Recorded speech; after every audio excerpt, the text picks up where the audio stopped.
Palavra da Verdade, com Hernandes Dias Lopes. Sejam todos muito bem-vindos. Acolhemos também a todas as pessoas que estão nos acompanhando de forma virtual. Hoje nós vamos tratar do Salmo 112. Peço que você abra a sua Bíblia neste Salmo, Salmo 112. Este é um salmo anônimo, nós não temos definição de quem o escreveu.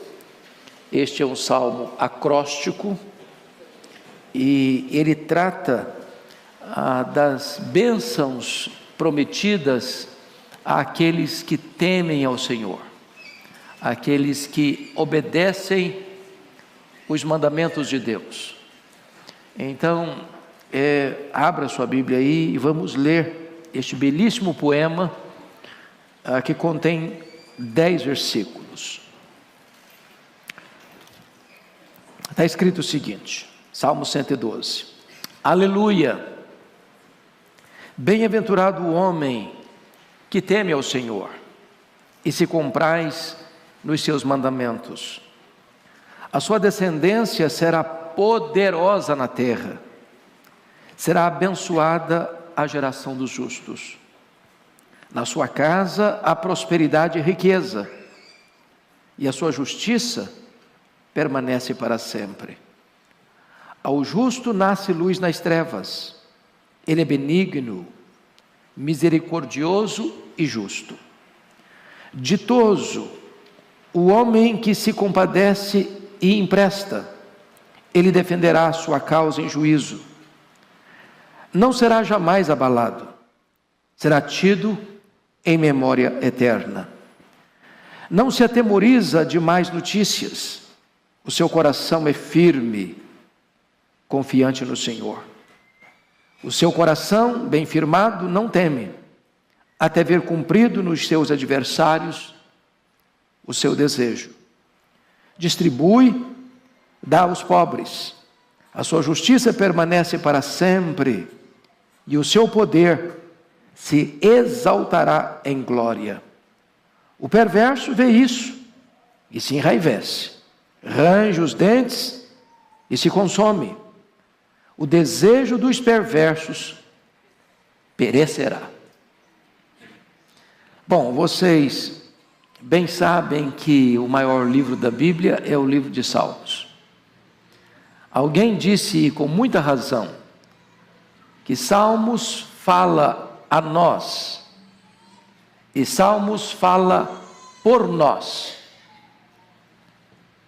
É o livro dos cânticos, das orações, dos desejos, dos lamentos, das dores, das consolações do povo de Deus.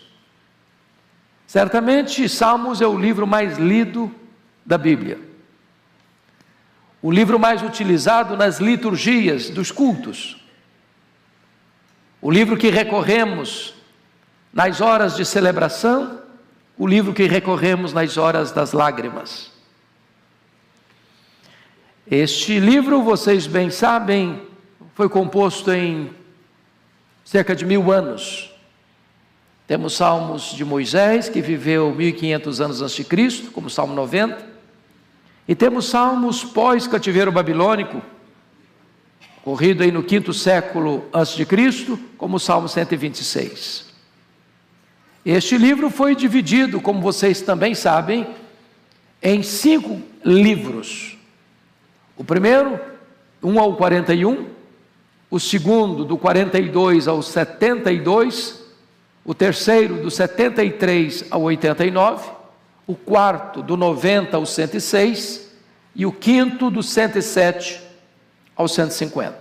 Portanto, este Salmo 112 está no 5º livro do Saltério, e ele vai tratar acerca da vida do justo, e de certa forma um pouco parecido com o Salmo 1, ele vai fazer um contraste entre a vida do justo e a vida do ímpio.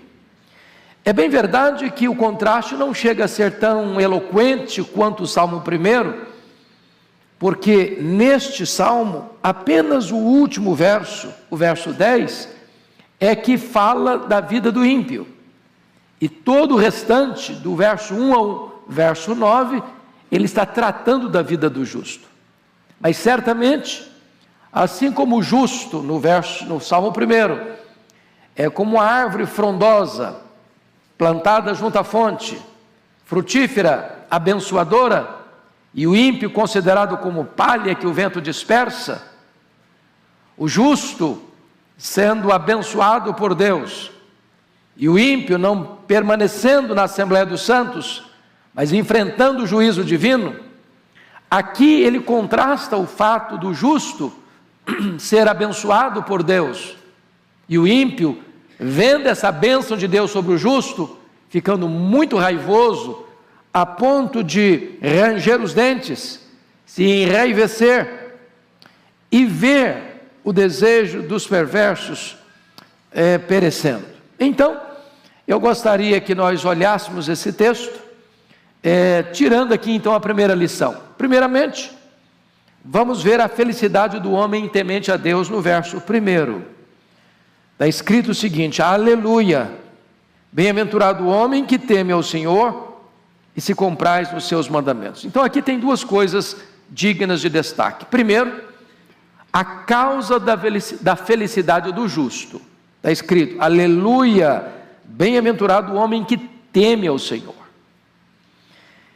Esse termo vai retratar para nós que para o justo, o louvor a Deus, a exaltação a Deus, o cântico que brota da alma, a celebração que emana do coração, não é algo pesado, obrigatório, penoso, pesado, como que uma exigência que você cumpre de cara fechada, porque tem que obedecer. Não, a adoração a Deus, o louvor a Deus, a exultação em Deus, essa exclamação, aleluia, louvado seja o nome do Senhor, é algo espontâneo, livre, leve, prazeroso, é o sentido da própria vida. E notem vocês que o texto vai mostrar a causa da felicidade está no temor do Senhor. Bem-aventurado o homem que teme ao Senhor. Agora, o que é temer ao Senhor? Algumas pessoas defendem a interpretação de que temer a Deus é ter medo de Deus. Você tem que ter medo de Deus. E não obstante, devamos ter mesmo medo de Deus, porque somos pequenos e Ele é grande. Somos finitos e Ele é infinito. Somos limitados, Ele é soberano. Somos temporais, Ele é eterno. Somos os réus e Ele é o juiz. Então é preciso temer mesmo. Porém, a palavra temer aqui não tem essa conotação, mas tem a conotação de reverência, de você perceber que Deus é soberano, e você depende dEle, e o propósito da vida é agradar a Ele. Então eu vou ilustrar no plano humano. Qual a postura que é adequada de um filho em relação ao seu pai? É ter medo do pai ou respeitar o pai? Por que um filho não deva fazer coisa errada? Porque tem medo do castigo do pai ou porque quer agradar o pai? Qual é o medo que um filho deve ter? É o medo de ser apanhado com a mão na botija, cometendo o erro, ou evitar o erro porque quer honrar o pai? Bom, eu acho que ficou clara a resposta. Então, temer a Deus no sentido de que eu tenho medo de Deus me dar uma bordoada quando eu errar. Porque essa postura é egoísta, eu estou pensando em mim. Mas se minha postura é de reverência, é de respeito, é de honra, eu vou evitar o erro, eu vou fugir do erro, porque eu quero honrar o meu pai, eu não quero frustrar o meu pai, eu não quero entristecer o meu pai, eu quero honrar o meu pai. E essa é a essência desta verdade. Felizes ou bem-aventurado é o homem que teme ao Senhor. Essa é a causa, então, dessa felicidade. Na medida que você, por temor ao Senhor, foge daquilo que é errado, você é feliz. Agora, Qual é a evidência dessa felicidade? Está aí no versículo 1, parte B. A evidência é que você se compraz nos seus mandamentos. Os mandamentos de Deus, diz a Bíblia, não são penosos, mas são deleite. Então você não obedece porque você está debaixo de uma camisa de força. Você não obedece como alguém que está obrigado com a espada na barriga para obedecer. Você obedece porque você se deleita, você tem prazer, você tem alegria. Esta obediência é espontânea. Por você entender que na palavra de Deus tem uma fonte de vida, tem um mapa que aponta o caminho da bem-aventurança eterna. Nas palavras do Salmo 119, versículo 10, esta palavra, os mandamentos de Deus, é melhor que muito ouro depurado, mais doce do que o mel e o destilar dos favos. Esta palavra você aguarda no coração, como o Salmo 119 diz. De que maneira poderá o jovem guardar puro o seu coração? Observando, segundo a tua palavra. E ele diz ainda mais, no versículo 11: guardo no coração a tua palavra, para não pecar contra ti. Você guarda a melhor coisa, a palavra, no melhor lugar, o coração, com o melhor propósito, para não pecar contra Deus. Então, na medida que você teme a Deus, a evidência disso, de que você teme a Deus, é que você tem prazer e deleite na palavra de Deus. Meus irmãos, aqui nós temos um mapa que aponta para um tesouro inesgotável. É lamentável que, tendo um tesouro tão rico, tendo uma fonte tão inesgotável de deleite e prazer, muitos crentes ainda negligenciam o estudo e o exame da palavra de Deus. Eu recomendo a você a retomar a leitura da Bíblia. Nós estamos no final de um ano, às portas de um novo ano. Quem sabe você renova o seu compromisso. Deus, eu quero, no mínimo, ler a minha Bíblia no ano próximo, toda a Bíblia, no ano, no mínimo. E eu posso lhe garantir uma coisa: na medida que você for estudando a Bíblia, e examinando a Bíblia, estudando a Bíblia, uma fonte de alegria vai surgindo na sua vida. Horizontes novos vão se abrindo diante dos seus pés, porque é um deleite, é um prazer estudar a palavra de Deus. Bom, segundo ponto que esse texto vai mostrar para nós, são as bênçãos especiais do homem que teme a Deus, do homem bem-aventurado. E aqui o salmista, nós não sabemos que salmista, que compositor compôs esse poema, ele vai elencar 7 bênçãos especiais daquele que teme a Deus. Então vamos ver. Primeira bênção, olha aí o versículo 2: a sua descendência será poderosa na terra, será abençoada a geração dos justos. Olha que coisa fantástica, é você, por temer a Deus e guardar os seus mandamentos, obedecer os seus mandamentos. A primeira promessa tem a ver com seus filhos, com a sua geração, com a sua descendência.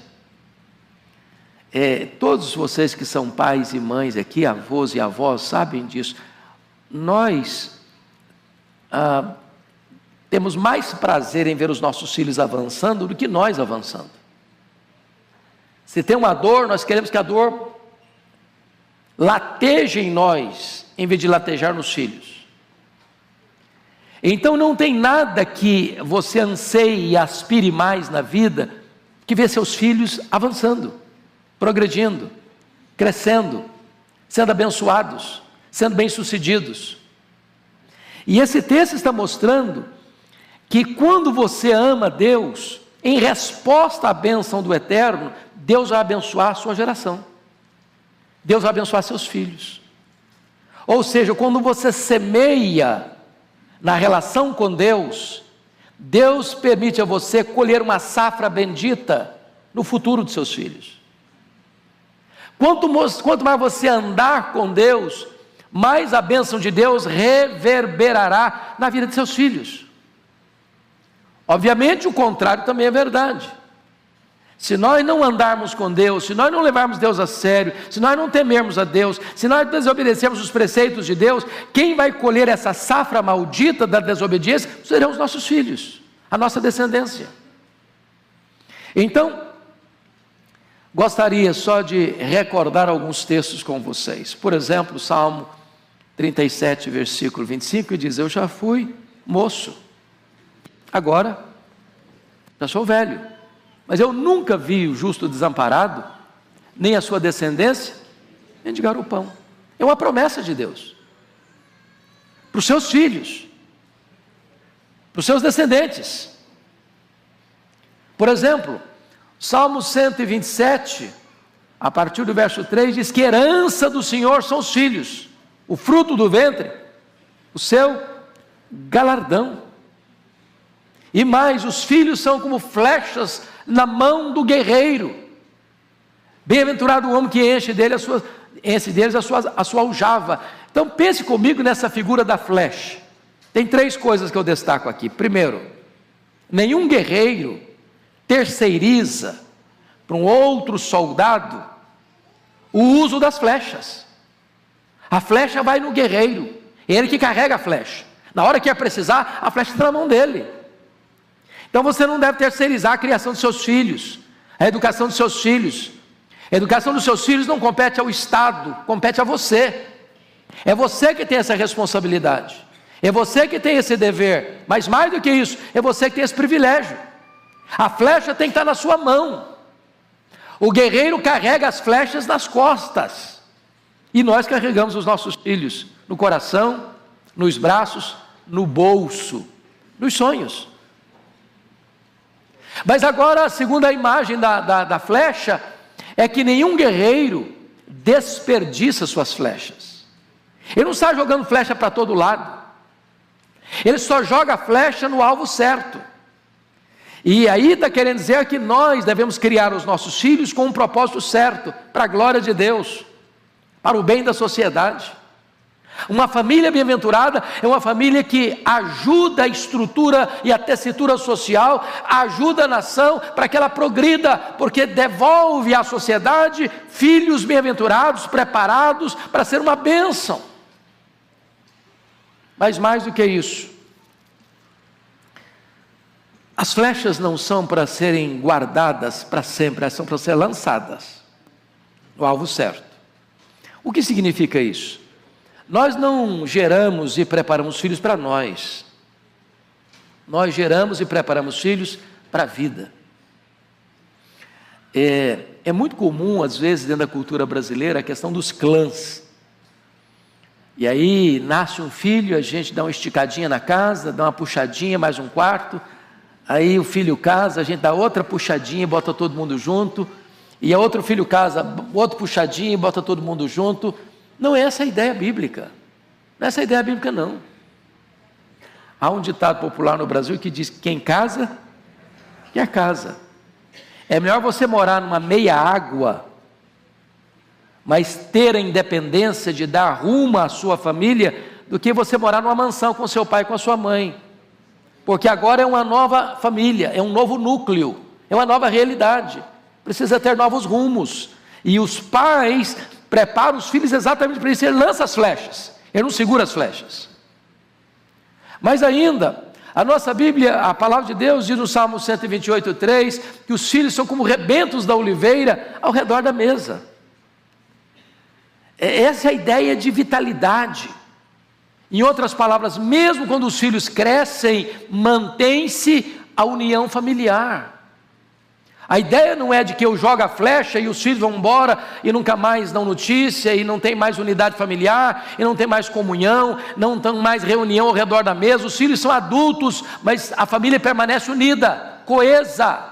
Num mundo de tantas brigas, de tantas violências, de tantas disputas, de tantas querelas, de tantas divisões, a família precisa ser um núcleo de união. E isso é uma bênção prometida àqueles que temem a Deus.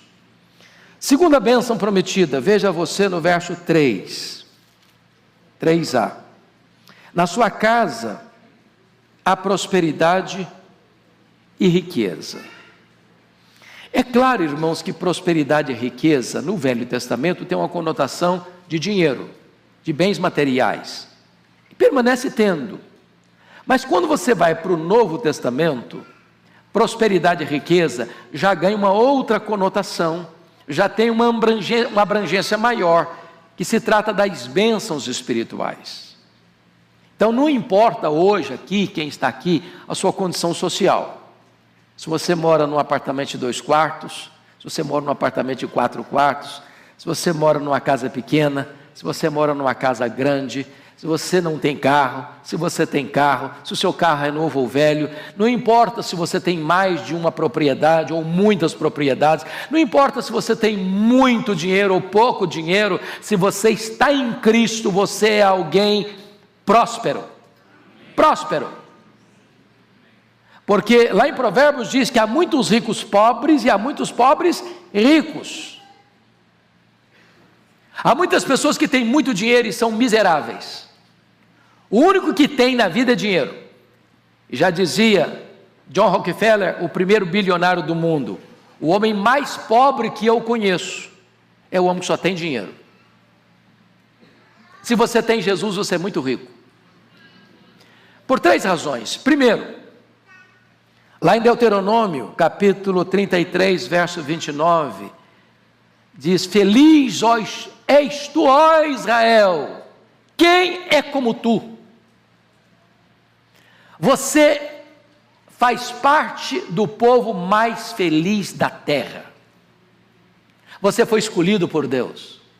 Você é filho de Deus. Você é herdeiro de Deus. Você possui a herança eterna. Não tem dinheiro que pague essa riqueza. Segundo, você é o povo, faz parte do povo mais rico do mundo. Está lá em Efésios 1:3. Onde Paulo dá graças a Deus, porque você e eu somos abençoados com toda sorte de bênção celestial em Cristo Jesus. Então você não vai ser abençoado não, você já é abençoado com toda sorte de bênção espiritual em Cristo Jesus, nas regiões celestes. Mas em terceiro lugar, você é muito próspero, muito rico, muito abençoado, porque você é detentor da maior esperança que tem no mundo, a viva esperança, lá em 1 de Pedro 1:3, a viva esperança mediante a ressurreição de Jesus Cristo. Tem muita gente hoje cheia de grana, sem esperança nenhuma, vivendo uma vida infeliz, miserável, só tem dinheiro, mas você tem uma viva esperança. Você não tem medo do amanhã, você não tem medo do futuro, você não tem medo da eternidade, porque você aguarda e guarda no coração esta poderosa e viva esperança, a esperança da ressurreição de um novo corpo, um corpo de glória semelhante ao corpo da glória do Senhor Jesus Cristo. Você é muito rico, você é muito abençoado, você é muito próspero. Mas, em terceiro lugar, você tem uma descendência abençoada, você tem prosperidade material, você tem prosperidade espiritual. Olha o verso 3, parte B. E a sua justiça permanece para sempre. O que significa isso? Aqui o salmista já antecipa a gloriosa verdade tão bem exposta e tão claramente exposta no Novo Testamento, que é a doutrina da justificação. É claro que essa justiça que está escrita aqui, e a sua justiça permanece para sempre, não é a sua justiça, porque a Bíblia diz que não há nenhum homem justo, nenhum sequer. Então a justiça que temos e que permanece para sempre, não é a justiça própria, é a justiça do justo imputada a você e a mim, que somos injustos. Porque a grande verdade da doutrina da justificação, irmãos, é que Deus não justifica o justo. Deus justifica o injusto. Mas será que é justo justificar o injusto? Na verdade, o que a Bíblia ensina é que, embora eu sendo injusto, quando eu creio naquele que é justo, a justiça do justo é atribuída a mim que sou injusto, e então sou declarado justo diante do justo tribunal de Deus. Me permita explicar isso melhor. Quando Paulo escreveu a sua segunda carta aos Coríntios, capítulo 5, a partir do verso 18 até o verso 21, ele vai dizer que houve nesse processo, e para entrar com o ato da justificação, 3 coisas. Primeiro, Deus não imputou aos homens as suas transgressões. A palavra imputar vem da palavra portuguesa imputação. O que é imputação? É você colocar na conta de Deus, para justificar você, não colocou na sua conta a sua dívida, o seu pecado, a sua transgressão. Porque se Deus fosse colocar na minha conta a minha dívida é impagável. Jesus ilustrou isso com a parábola do credor incompassivo. E ele fala lá de uma dívida de um homem de 10.000 talentos. E 1 talento são 35 quilos de ouro. 10.000 talentos são 350.000 quilos de ouro. Na época que o salário de um trabalhador era 1 denário por dia, para um homem ganhando 1 denário por dia, ajuntar 10.000 talentos, ele teria que trabalhar 150.000 anos. Ou seja, é um valor impossível, é uma dívida impagável. Essa é a dívida que você tem com Deus, impagável.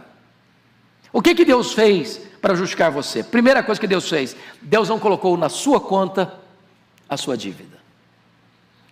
Mas colocou na conta de quem? A Bíblia diz que aquele que não conheceu o pecado, Deus o fez pecado por nós. E diz a Bíblia que Deus lançou sobre o seu Filho na cruz a iniquidade de todos nós. Ele foi feito pecado por nós. E o que ele fez com a minha dívida ao ser levado para a cruz?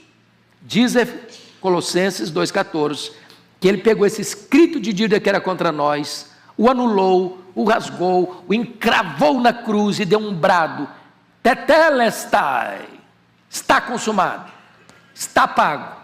Aquele que crê em mim não deve mais nada. Jesus pagou a sua dívida não com ouro, não com prata, não com coisas corruptíveis, mas pagou a sua dívida com o seu sangue, de tal maneira que agora você não tem mais dívida. A sua dívida foi quitada, foi paga, e paga pelo Filho de Deus. Mas agora vem a terceira coisa, está lá escrito em 2 Coríntios 5:21 assim: aquele que não conheceu o pecado, Deus o fez pecado por nós, para que nele, Jesus, nós fôssemos feitos justiça de Deus. O que significa isso? Deus agora pega toda a justiça do seu Filho, deposita na sua conta. Ele imputa a você, põe na sua conta toda a justiça do seu Filho. Isso é um ato. Isso é um ato, não é um processo.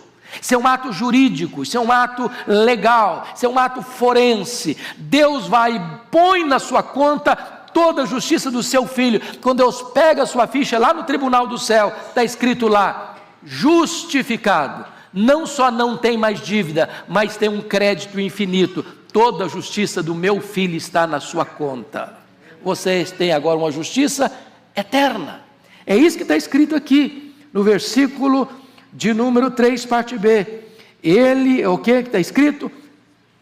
Veja comigo: e a sua justiça permanece para sempre. É por isso que Paulo escreve Romanos capítulo 8, verso 1 assim: já nenhuma condenação há mais para aqueles que estão em Cristo Jesus, nosso Senhor. Bendito seja Deus. Terceiro lugar, aliás, quarto lugar. Então, descendência abençoada, prosperidade material, prosperidade espiritual. Agora, quarto, consolo nas aflições. Olha outra bênção: ao justo nasce luz nas trevas. Ele é benigno, misericordioso e justo. Então, preste atenção aqui. O justo não é poupado das trevas. Trevas aqui é uma figura de linguagem para representar as horas difíceis da vida, os vales da vida, os sofrimentos da vida, as provas da vida. Eu acho que todos vocês sabem disso. Nenhum de nós aqui está vivendo numa estufa. Nenhum de nós aqui consegue fazer com a vida o que você faz com o seu carro às vezes. Blinda o carro. Você blinda o carro, mas você não blinda a vida. Você está exposto. Você está exposto à doença. Você está exposto a um problema circunstancial, como a pandemia. Crente morreu de Covid, igual o ateu morreu de Covid. Você está exposto numa situação de catástrofe natural, de um tremor de terra, de um terremoto, de um maremoto, de um tsunami, de uma tempestade, do mesmo jeito que seu vizinho que não crê em Deus. Você enfrenta as mesmas circunstâncias que outras pessoas que não têm temor de Deus enfrentam. Agora, o que esse texto está prometendo para nós? Recorre aí, ao justo nasce luz nas trevas. Em outras palavras, primeira coisa que Deus dá para você é discernimento no meio da confusão. Porque, irmãos, uma coisa é você passar por uma tribulação e dizer, meu Deus, eu estou perdido, estou entendendo nada. Outra coisa é você passar por uma prova e você ter discernimento espiritual, para saber qual é a pedagogia de Deus. Então vamos lidar com a Bíblia. Lá em Tiago 1:2 diz, meus irmãos, tende por motivo de toda alegria o passardes por várias provações, sabendo que a provação da vossa fé, uma vez confirmado, produz perseverança. Ora, se você não tem discernimento, quando chega a prova, qual é a sua reação? Tristeza, depressão, abatimento, desespero, pânico. Mas se você tem discernimento, você diz, meu Deus, tu tens um propósito, isso tem uma finalidade, isso não é por acaso, nós não cremos em sorte, nós não cremos em azar, nós não cremos em determinismo, nós não cremos em feitiço, nós cremos que Deus, sendo soberano, Ele jamais permite que você seja atingido sem que Ele saiba, sem que Ele permita, sem que Ele tenha um propósito. Isso é o quê? Discernimento. Mas quando o texto diz para nós assim, ao justo nasce luz nas trevas, ele está dizendo uma segunda coisa, ele está dizendo que tem consolo para você, no meio da luta, no meio do vale, no meio da dor, há consolo para a sua vida. Em outras palavras, o justo não é poupado do sofrimento, mas o justo é consolado no meio do sofrimento. Nas palavras do poeta inglês William Cowper, a providência pode ser carrancuda, mas a face de Deus é sorridente. Então,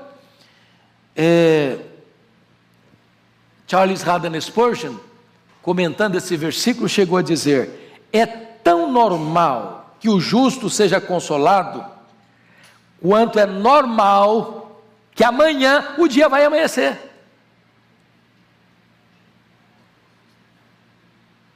Quando escurece, a noite chega, o que você tem certeza que vai acontecer? É que o novo dia vai fazer o quê? Vai amanhecer. Você não acredita que a noite vai ser permanente. Você não acredita que o outro dia não vai surgir. A noite está escura, mas o sol vai voltar a nascer. A luz vai surgir no pico dos montes. Assim como você tem a convicção de que o dia vai amanhecer, que a luz vai surgir depois das trevas, assim também você crê que Deus vai trazer consolo para você no meio das lutas e das provas da vida. Louvado seja o Senhor. Mas me permita agora a quinta bênção prometida. Felicidade em socorrer os necessitados. Olha aí comigo o verso 5. Você pode ler o verso 5 comigo? Vamos juntos? Ditoso o homem que se compadece e empresta.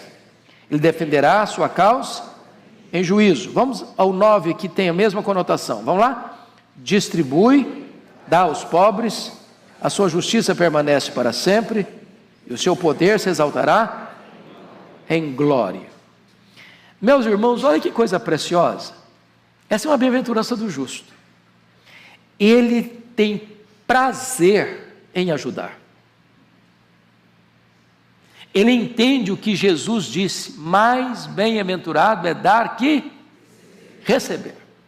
Você quer saber se o cara é crente mesmo? Veja se ele é generoso. Vocês se lembram lá em Lucas capítulo 3, versos 10 e 11, quando João Batista está pregando no deserto para multidões, e as multidões perguntam para João Batista assim: que haveremos de fazer diante desta mensagem de arrependimento? E ele respondeu para as multidões assim: quem tiver 2 túnicas, dê uma para quem não tem. Quem tiver comida, faça o mesmo. O que ele está dizendo? Você quer saber se o cara é crente mesmo? Veja se ele é generoso. Meus irmãos, não combina crente mão de vaca, pão duro, suvina, avarento. Não combina. Crente tem coração aberto, crente tem bolso aberto, crente tem mãos abertas, crente tem a casa aberta, crente é generoso. Generoso. É curioso que a figura de João Batista parece não fazer muito sentido para nós. Quem tiver 2 túnicas, dê uma. Porque eu pergunto para você, aos homens aqui, quantas camisas você tem no seu guarda-roupa? Eu pergunto para as meninas de 100 anos para baixo aqui. Quantas blusas, quantos vestidos você tem no seu guarda-roupa? Eu sei que nem você sabe. Tem mais do que você já contou. Naquela época não era assim. Naquela época, quando uma pessoa comprava uma túnica, ele usava a túnica até acabar. Quem tinha 2 túnicas era só fulano. Hoje os bens de consumo são muito fáceis. Muito fáceis.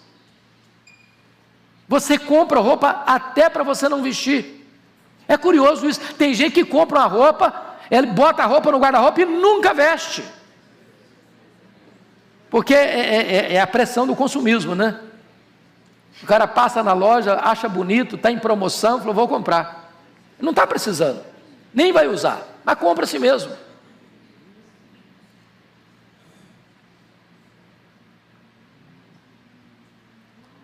Talvez você tenha coisas na sua casa que está sobrando e o outro está precisando. Talvez a sua despensa está abarrotada e na sua conta bancária está sobrando dinheiro. Aliás, dinheiro não sobra, né? Mas você podia usar para abençoar uma pessoa. Então esse texto está nos mostrando que feliz não é o homem que toma emprestado, feliz é o homem que empresta. Mas mais do que isso, feliz é o homem que se compadece, porque você só empresta quando você se compadece. Primeiro você se compadece, depois você socorre, depois você ajuda. E ele diz mais no verso 9: distribui.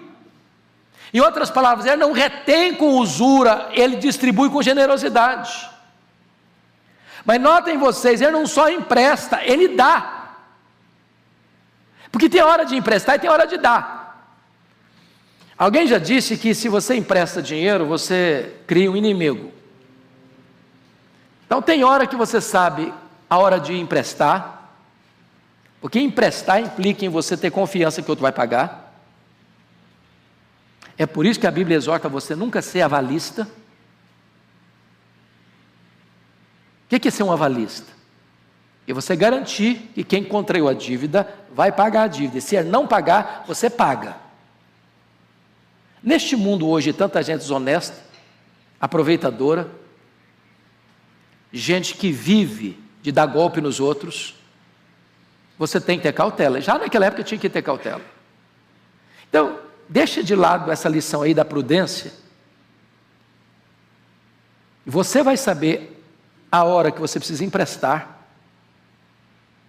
porque tem hora que você precisa de socorro e alguém socorre você, porque confia em você, sabe quem é você, sabe o seu caráter.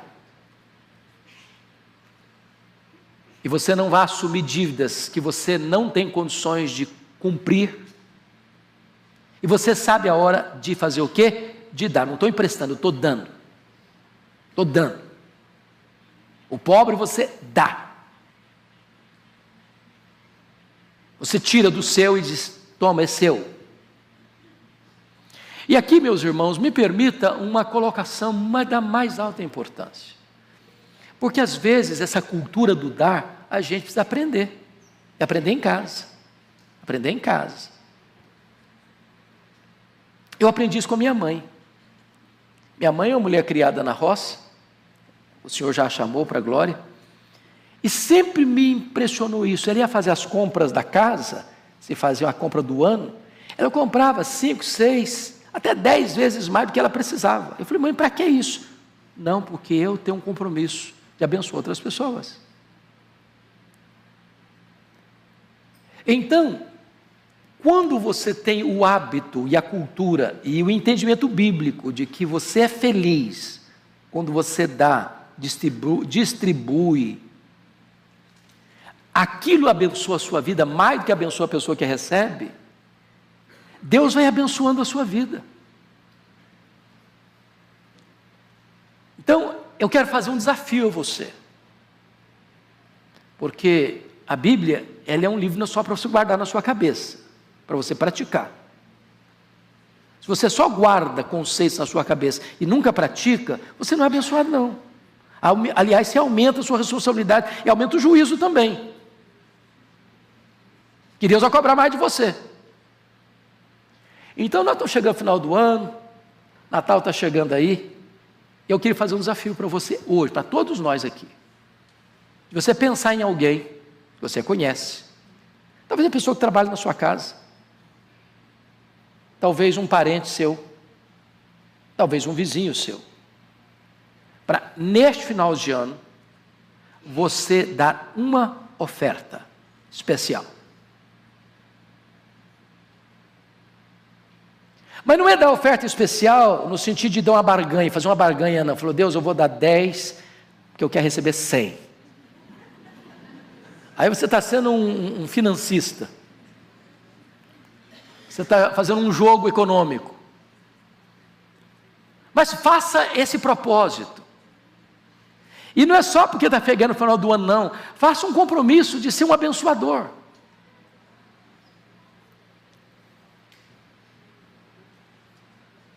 De todo mês, você ter parte do seu orçamento para ser um abençoador. Meus irmãos, Deus tem me dado essa experiência.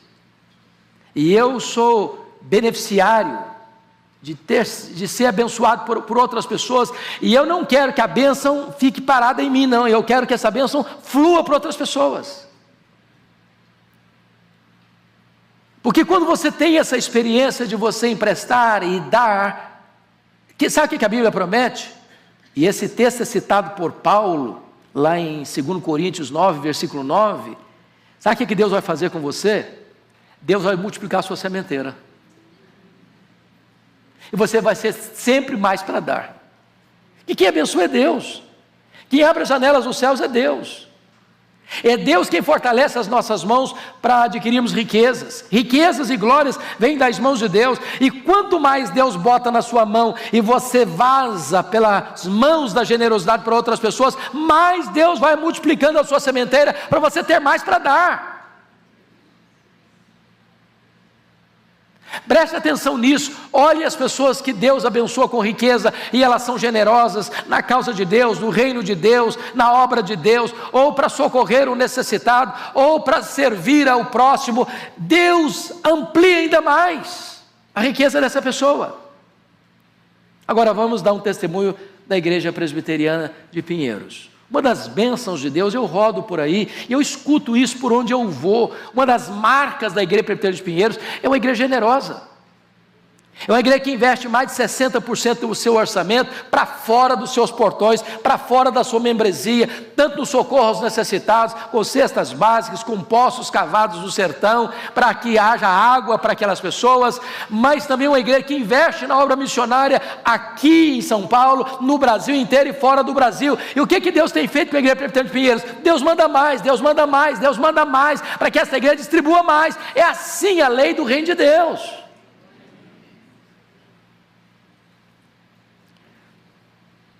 A Bíblia diz assim: aquele que retém mais do que é justo, isto é pura perda, mas a alma generosa prosperará. O resultado disso, está escrito aí, Deus defenderá a sua causa em juízo, a sua justiça permanece para sempre, e o seu poder será exaltado em glória. A promessa de Deus para o generoso. Sexta bênção prometida. Veja você aí, versículo 6. Não será jamais abalado, será tido em memória eterna. Duas coisas aqui que eu chamo a atenção. Primeiro, o justo tem estabilidade na adversidade. Não será jamais abalado. Isso não significa que ele nunca vai ter prova. Já olhamos isso. Mas a prova chega e ele vai ser o quê? Fortalecido. Para mim, o exemplo clássico disso aqui é Jó. Sabe o que a Bíblia fala de Jó? Que ele era os olhos do cego, as pernas do aleijado e o auxílio das viúvas, carentes e necessitadas. Em outras palavras, Jó era o quê? Um homem generoso. Ele foi poupado de provas? Não. Ele foi provado e provado duramente. Todas as pessoas ao redor dele se desestabilizaram. Ele manteve-se firme. É promessa de Deus. Deus vai segurar você. Deus vai fortalecer você. A tempestade chega, a crise chega, a dor chega, a enfermidade chega, o problema da família chega e você vai permanecer firme, inabalável. Louvado seja o Senhor. Não é porque você é forte não, é Deus quem fortalece você. E aí, o versículo prossegue, no verso 6, na parte B, diz: será tido em memória eterna, mesmo depois que você partir. A sua memória, a sua história, o seu legado, o seu exemplo, vai continuar inspirando e motivando outras pessoas. Me permita um exemplo contrastante. Pensa comigo em Barnabé, pense comigo em Ananias e Safira. Ambos são lembrados hoje. De que maneira que Barnabé é lembrado? Como um homem generoso. Um que pega uma propriedade, vende a propriedade, entrega o valor aos pés dos apóstolos. Olha, tem muita gente necessitada. A fome mundial estava lá, profetizada no período do imperador Cláudio, 31 a 54, depois de Cristo. E ele dizia: eu quero que parte dos bens que Deus me deu seja usado para ajudar as pessoas necessitadas nesse tempo de fome mundial. Então, até hoje, quando você fala de Barnabé, você tem a memória dele como um homem que foi generoso. Aí você tem um outro exemplo, Ananias e Safira, diz: vamos fazer também. Eu vou vender também uma propriedade e vou ajudar os pobres. Qual era a intenção dele? Se autopromover. Qual a atitude dele? Esconder parte do valor. Ele não queria a glória de Deus, ele não buscava atender a necessidade das pessoas, ele queria usar a mesma forma de forma hipócrita, mentirosa, traiçoeira, para se autopromover. Até hoje, quando você fala de Ananias e Safira, você lembra de quê? De gente hipócrita, de gente mentirosa, de gente que se quis promover, gente que usou os recursos não para abençoar prioritariamente, mas para se autoelevar. E aí, a história dele é maculada por essa postura. Mas, vamos agora à última lição do texto. A última lição do texto. Confiança inabalável. Olha os versos 7 e 8. Você pode ler comigo? Vamos lá? Vamos juntos? Não se atemorizará de más notícias. Seu coração é firme, confiante no Senhor. Seu coração, bem firmado, não teme, até ver cumprido nos seus adversários o seu desejo. O que esse texto quer dizer para nós, irmãos? Seu coração, não, versículo 7, não se atemorizará de más notícias. Seu coração é firme, confiante no Senhor. Tem hora que o nosso coração fica apreensivo, não fica? Esta semana, quinta-feira, a nossa netinha que nasceu dia 2, a Chloe, foi internada. Na quinta-feira, 6 dias depois que nasceu.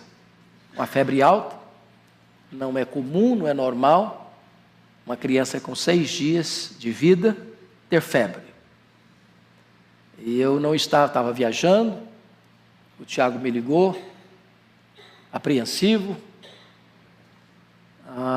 internando a filhinha de 6 dias de idade, e não é simples, não é fácil, você fica com o coração apreensivo. Toda vez que você tem uma situação que você não está no controle, que você depende de uma intervenção sobrenatural de Deus, seu coração fica apreensivo. A promessa do texto, quando diz não se atemorizará de mais notícias, é que você, como uma pessoa crente, bem-aventurada, que teme ao Senhor, é saber de uma coisa.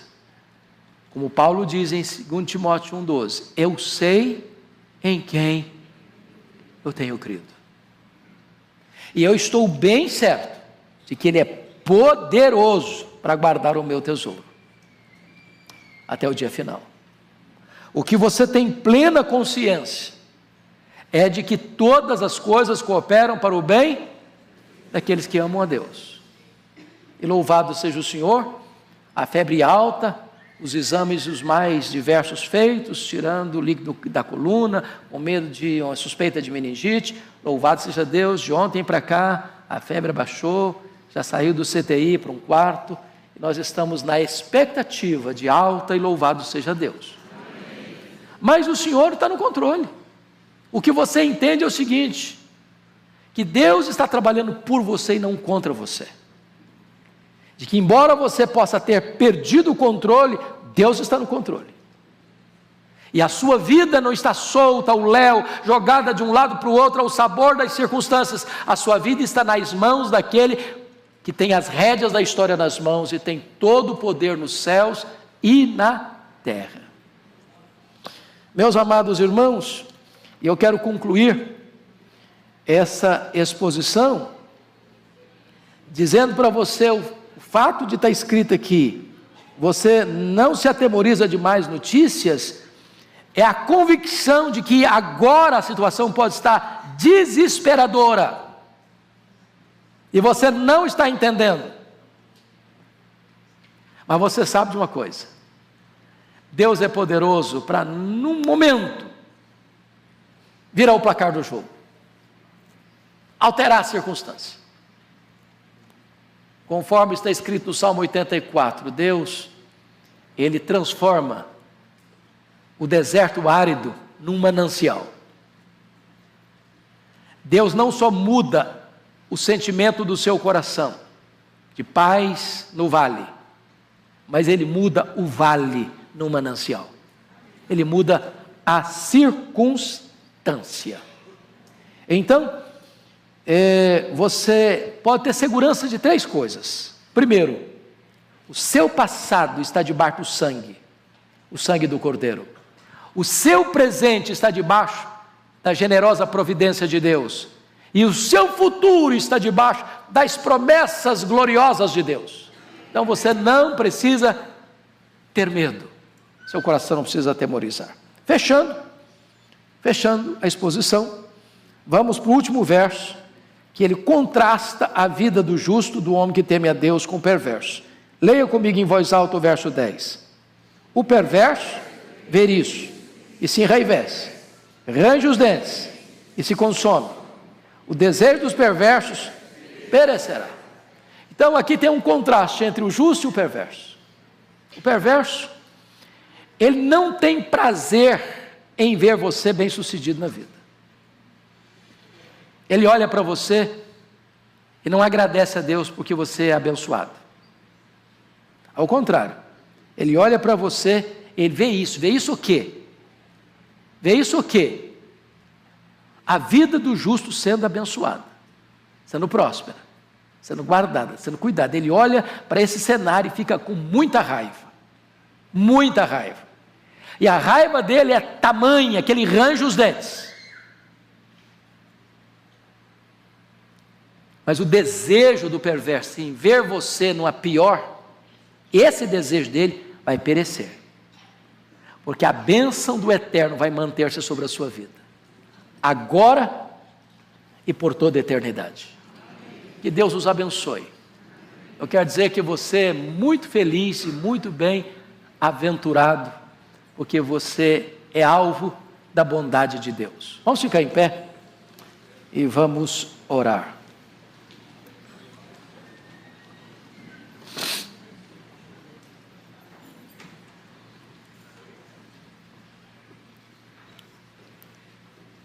E aí, você se sente bem-aventurado? Você é um abençoado, você é uma abençoada de Deus. Você faz parte do povo mais feliz do mundo, mais rico do mundo e mais cheio de esperança do mundo. Então, levanta a sua cabeça. Pare de murmurar, pare de reclamar. E vivam a vida plena, maiúscula, superlativa. Você é muito feliz e muito abençoado. Deus, louvado seja o teu nome pela tua palavra. Que preciosa ela é, que riqueza ela contém. E eu te peço que tu abençoes o teu povo nesta manhã, trazendo-nos à memória, ao coração, essas verdades preciosas, para que elas nos governem, nos conduzam em segurança, diante das lutas da vida, dos vales escuros, das noites mais tenebrosas, sabendo que se a noite é tenebrosa, a garantia que temos é que o sol vai nascer amanhã, e uma luz vai brilhar no nosso caminho. Bendito é o teu nome, Senhor. Nós oramos com ações de graças, em nome de Jesus. Amém.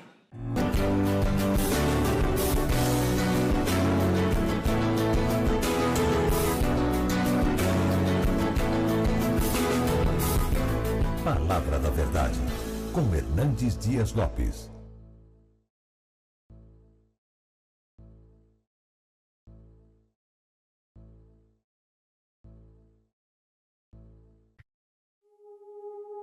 Don't cry, love.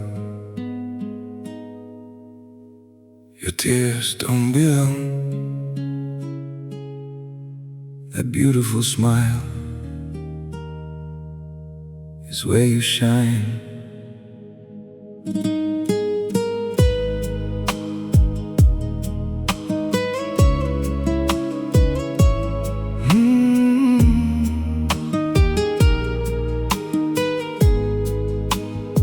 I know the night feels cold around you, like the stars have lost their glow, and the weight upon your fragile heart feels too much to hold alone. But your tears were never made to fall for someone who can't see. You're far too beautiful for sorrow, so please save your smile for me.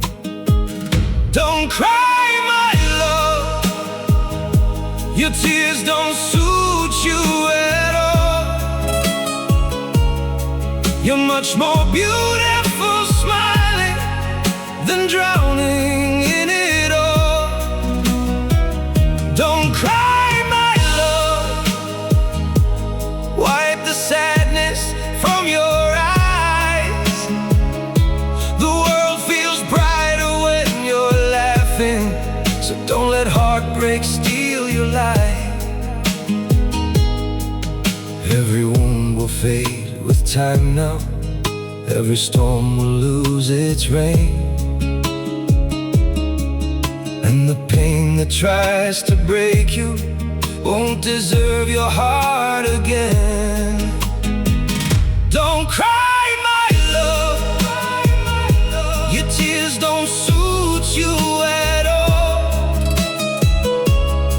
You're much more beautiful smiling than drowning in it all. Don't cry, my love, wipe the sadness from your eyes. The world feels brighter when you're laughing, so don't let heartbreak steal your life. If your world feels torn apart, lean on me, I'll hold you close, until the day your gentle smile returns the way I love the most.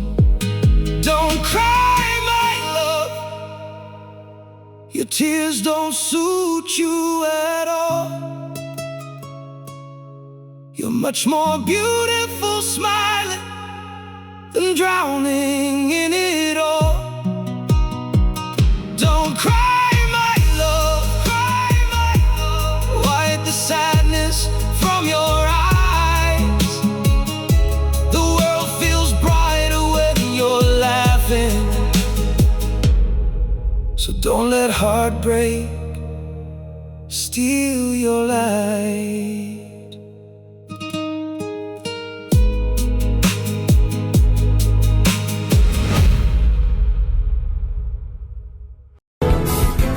Palavra da Verdade, com Hernandes Dias Lopes. Irmãos queridos, que privilégio estar aqui para compartilhar com vocês a palavra e para tratar de um texto tão importante para exortação, encorajamento e consolo do nosso coração nessa noite.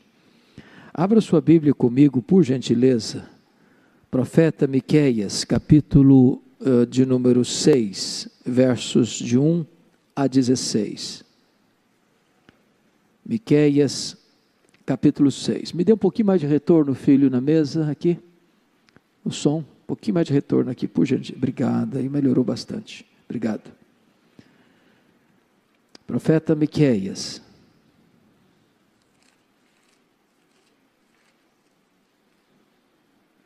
Capítulo 6. Versos de 1 a 16.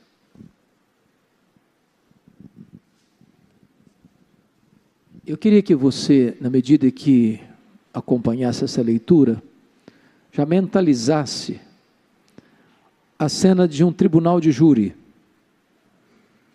porque é exatamente isso que está acontecendo aqui.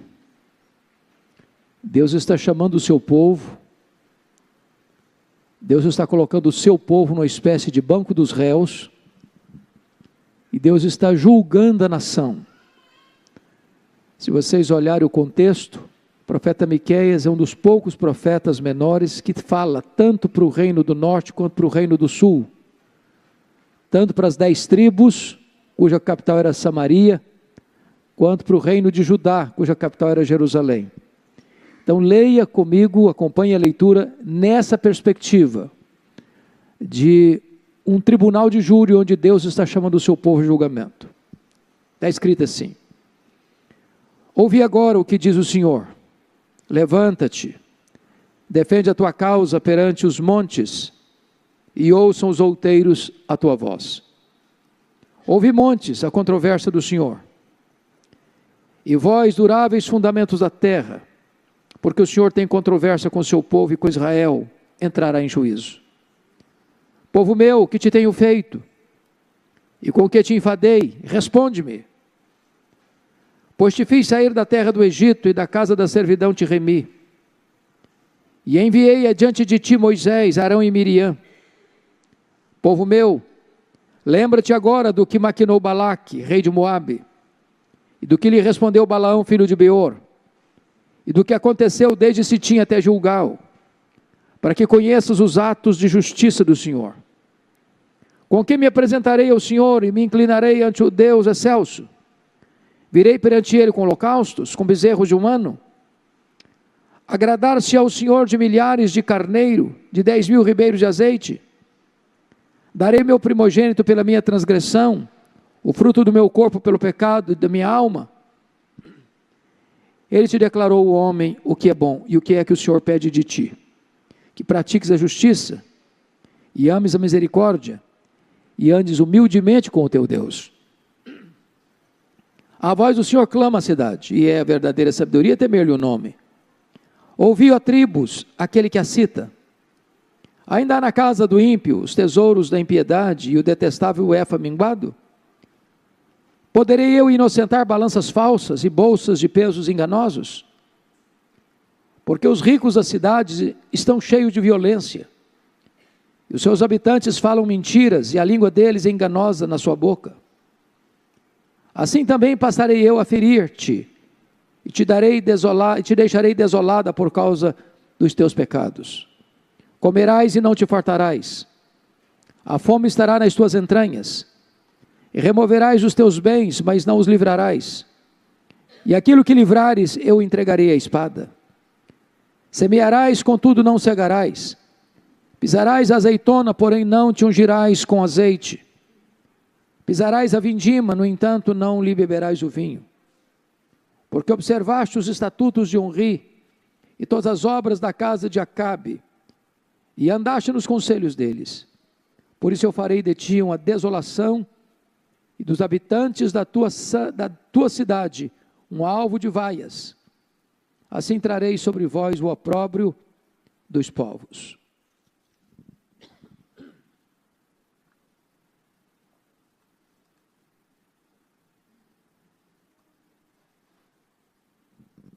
Meus irmãos, uma das razões eloquentes de que a Bíblia é muito mais do que um mero livro humano, que é o livro de Deus, inspirado por Deus,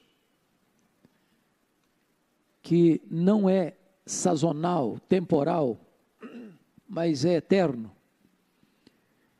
é que quando você lê Miqueias, bem como outros profetas menores e maiores, a percepção que você tem é que você está fazendo uma radiografia, um diagnóstico muito preciso, muito meticuloso, do que você e eu estamos vivendo hoje. Talvez Miqueias seja mais atual do que a Tribuna, a Gazeta, o Globo, a Folha de São Paulo, o Estadão, ou os periódicos que circulam nas bancas, ou os noticiários que chegam pelos meios de comunicação de massa. O que Miqueias está fazendo aqui, antes de introduzir esta cena do tribunal de júri, onde o povo de Deus é chamado, é convocado, é intimado para esta sala do julgamento, é que ele vai fazer uma espécie de análise profunda de como estava a sociedade daquele tempo. Se você olhar comigo no capítulo 1, no verso 1, ele está dizendo: palavra do Senhor, que em visão veio a Miqueias, morastita, dos dias de Jotão, Acais e Ezequias, reis de Judá, sobre Samaria e Jerusalém. Ou seja, ele está falando para toda a nação, não apenas para as duas tribos do sul, do reino de Judá, cuja capital era Jerusalém, Mas ele está falando também para as 10 tribos do norte, cuja capital era Samaria. Você pode notar isso no capítulo 1, versículo 5. Tudo isto por causa da transgressão de Jacó e dos pecados da casa de Israel. Qual é a transgressão de Jacó? Não é Samaria? E quais os altos de Judá? Não é Jerusalém? Então, o diagnóstico que ele traça é da nação de Israel, das duas tribos do sul e das 10 tribos do norte, é de toda a nação. Mas o diagnóstico que nós vamos entrar agora, que ele vai fazer antes de entrar no texto lido, parece-nos que ele está fazendo um diagnóstico de Brasília, de Vitória, de São Paulo, do Rio de Janeiro, de Nova York, de Paris, de Tóquio, de Pequim. Os problemas vividos naquele tempo, tão distante de nós, há 2.700 anos, são os mesmos problemas que nós enfrentamos agora. O coração do homem é corrupto, desde o Éden. Na verdade, nós não deveríamos nos espantar com todos os desmandos, com todas as injustiças, com todas as distorções da lei, com todas as decisões injustas dos tribunais, com toda a violência das ruas, com todas as explorações do comércio internacional, porque é exatamente isso que você está vendo agora aqui, veremos isso, através das lentes do profeta Miqueias. Então eu chamo a sua atenção para olhar comigo qual o diagnóstico que ele traça do povo de Israel, e qual o diagnóstico que ele traça da sociedade brasileira, melhor dizendo, qual o diagnóstico que ele traça do seu coração, do meu coração, do nosso coração nesta noite. Então vejamos em primeiro lugar, que Miqueias denuncia o que nós chamamos de o aparelhamento do Estado para a corrupção. Olha o capítulo 2, verso 1 comigo. Ai daqueles que no seu leito maquinam, imaginam a iniquidade e maquinam o mal. À luz da alva o praticam, porque o poder está em suas mãos. Uma coisa é você conceber o mal na sua cama. Outra coisa é você ter poder, controle do sistema, para que o mal que você concebeu, você o opere, você o realize, porque o poder de fazê-lo está nas suas mãos. Nós chamamos isso de aparelhamento do Estado para a corrupção. Os homens maquinam o mal, e os homens têm o poder de praticar o mal, porque todo o sistema, todo o esquema está no controle deles, nas suas mãos. Isso já existia há 2.700 anos. Segundo lugar, Miqueias denuncia o que nós chamamos hoje, meus irmãos, de uma inversão de valores. Você olha para a sociedade hoje, você não vê isso não? As pessoas aplaudem o que deveriam ter vergonha. As pessoas promovem aquilo que devia ser proibido. As pessoas escarnecem da virtude. Olha comigo o capítulo 3, versículo 2a. Os que aborreceis o bem e amais o mal. Note você que não se trata aqui de racionalidade, não é razão, é paixão. As pessoas não odeiam o bem porque o bem é mal. Há um ódio, há uma paixão por trás. A visão está torcida, os valores estão invertidos. As pessoas estão aborrecendo o bem. E as pessoas estão amando o mal. O coração está envolvido, o coração corrompido está envolvido. É a inversão de valores. Nas palavras do profeta Isaías, que foi contemporâneo de Miqueias, as pessoas chamam luz de trevas e trevas de luz, o doce de amargo e o amargo de doce. A sociedade está pelo avesso. Aquilo que é digno, aquilo que é puro, aquilo que é legítimo, aquilo que é santo, aquilo que é recomendável, a sociedade escarnece.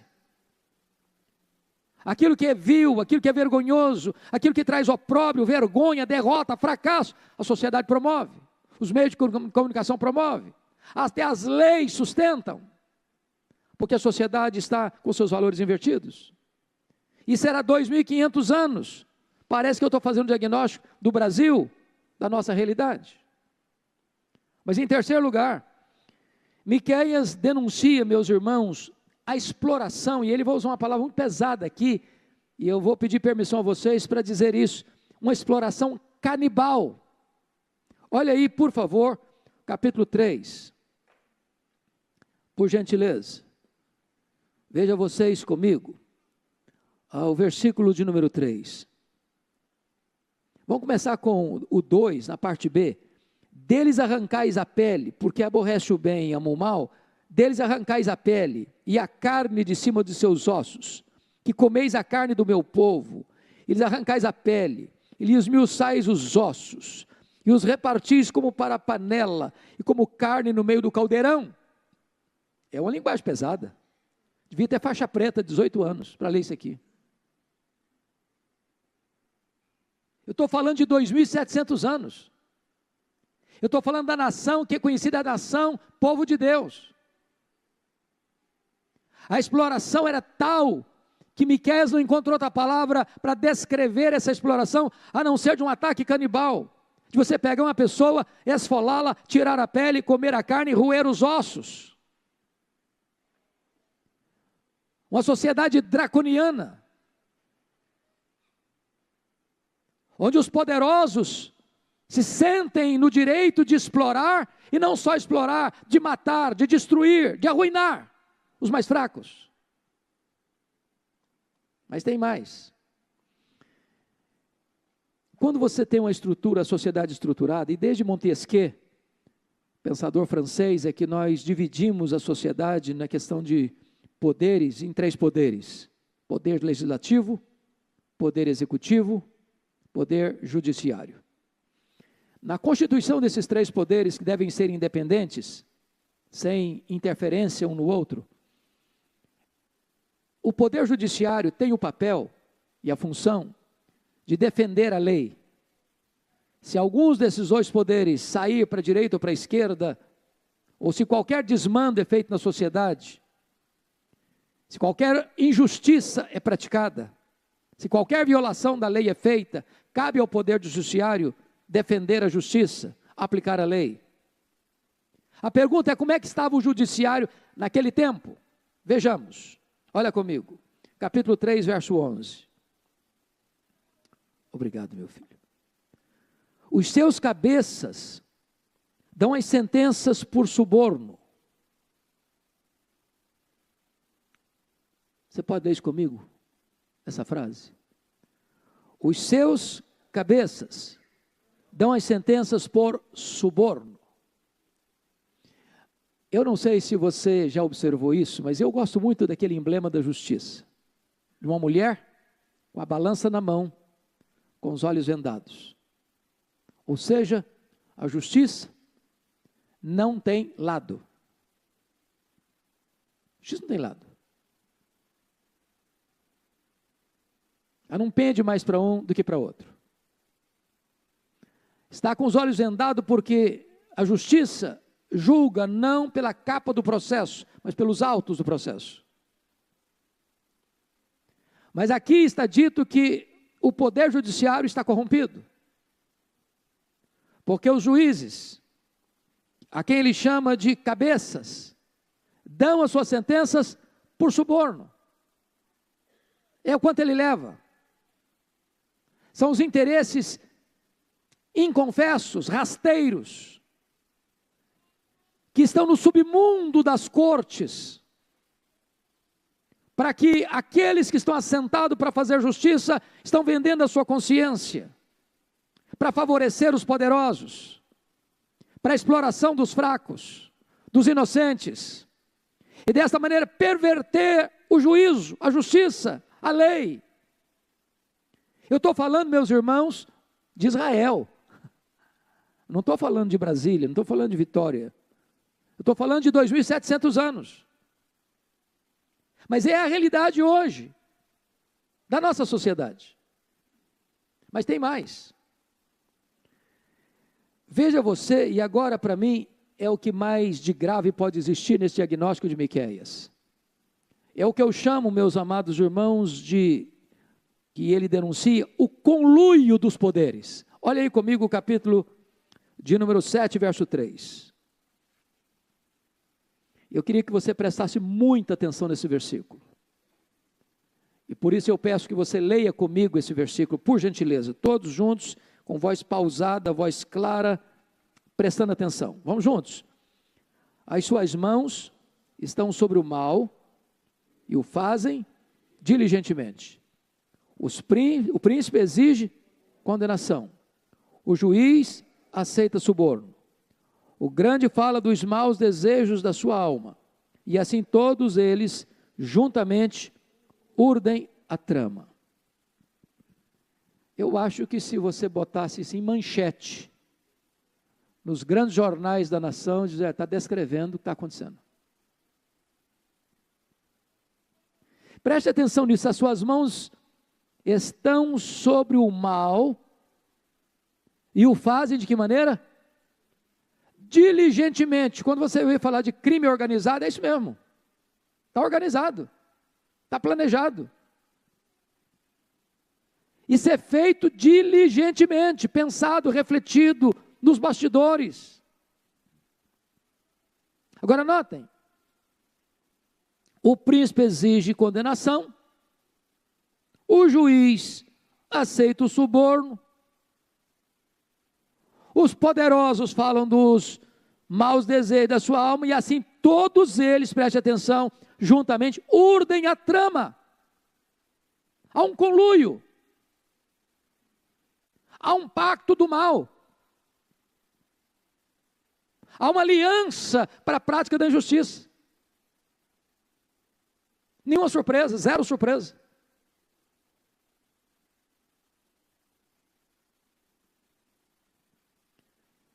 Se uma pessoa não tiver nada a ver com Bíblia, nunca escutou Bíblia, nunca falou de Bíblia, e lê esse versículo aqui, ele vai pensar que nós estamos fazendo uma descrição do que está acontecendo hoje, aqui no nosso país, na América, na Europa, na Ásia, na África. É o diagnóstico da sociedade contemporânea. O conluio dos poderes para a prática do mal. Bom, mas tem mais. Porque numa situação dessa, você vai dizer o seguinte, bom, já que a sociedade está corrompida, os poderes constituídos estão corrompidos, o legislativo, o executivo, o judiciário, tem uma reserva moral na nação. E qual é a reserva moral da nação? A igreja, a religião. Essa não se corrompe, essa não se vende. Será? Será? Qual o diagnóstico dele? Vejamos. Olha como é que ele descreve a religião, os religiosos. Capítulo 3, verso 5, confira aí comigo. Assim diz o Senhor, acerca dos profetas que fazem errar o meu povo, e que clamam paz quando têm o que mastigar, mas apregam a guerra santa contra aqueles que nada lhes metem na boca.